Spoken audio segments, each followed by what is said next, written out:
Back to news బులెటిన్లో breaking update చూద్దాం. బోధన్ మాజీ ఎమ్మెల్యే కుమారుడు సోహెల్ కోసం లుకౌట్ నోటీసులు జారీ చేశారు. ఈ నెల 23వ తేదీన పంజాగుట్లో ర్యాష్ డ్రైవింగ్ చేశాడు సోహెల్. ప్రమాదం నుంచి తప్పించుకునేందుకు డ్రైవర్ అబ్దుల్ ను లొంగిపోమని చెప్పాడు. తనకు బదులు డ్రైవర్ అబ్దుల్ ని పోలీస్ స్టేషన్ కి పంపించాడు. ప్రమాదం చేసి నేరుగా ముంబైకి వెళ్లినట్టుగా పోలీసులు గుర్తించారు. ముంబై నుంచి దుబాయ్ కి పారిపోయాడు. ఈ నేపథ్యంలోనే సోహెల్ కోసం లుకౌట్ నోటీసులు జారీ చేశారు. దుబాయ్ లో ఉన్న సోహెల్ ని రప్పించేందుకు పంజాగుట్ట పోలీసులు ప్రయత్నాలు ప్రారంభించారు. మొత్తంగా ఈ నెల 23వ తేదీన ర్యాష్ డ్రైవింగ్ చేశాడు సోహెల్. తనకు బదులుగా డ్రైవర్ అబ్దుల్ ని లొంగిపోవాలంటూ సోహెల్ చెప్పినట్టుగా అయితే సమాచారం అందుతుంది. మొత్తంగా ప్రమాదం చేసి తొలుత ముంబైకి, అక్కడి నుంచి దుబాయ్కి కూడా పరారైనట్లుగా తెలుస్తోంది. ఇదే అంశానికి సంబంధించిన పూర్తి సమాచారాన్ని మా ప్రతినిధి ప్రవీణ్ అందిస్తారు. ప్రవీణ్.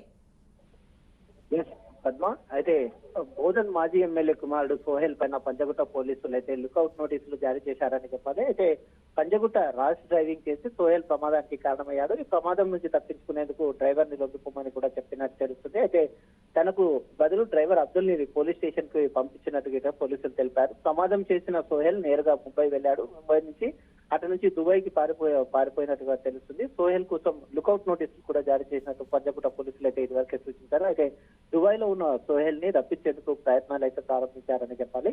కాగా షకీల్ కొడుకు కారుతో బీభత్సం సృష్టించిన విషయం తెలిసింది. ఈ నెల 23వ తేదీన ప్రజాభవన్ ఎదుట మార్కెట్ లో ఆయన ప్రయాణిస్తున్న కారును ఢీకొట్టింది.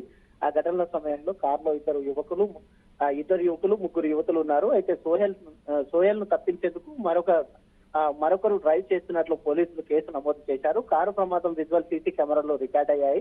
ఈ ఘటన పైన హైదరాబాద్ సిపి విచారణ కూడా ఆదేశించినట్టు తెలుస్తుంది. అయితే షకీల్ కొడుకు ర్యాష్ డ్రైవింగ్ చేసి దర్యాప్తును పోలీసులు ముమ్మరం చేశారు. ర్యాష్ డ్రైవింగ్ చేసింది షకీల్ కొడుకు సోహెల్ గా తెలియజేశారు.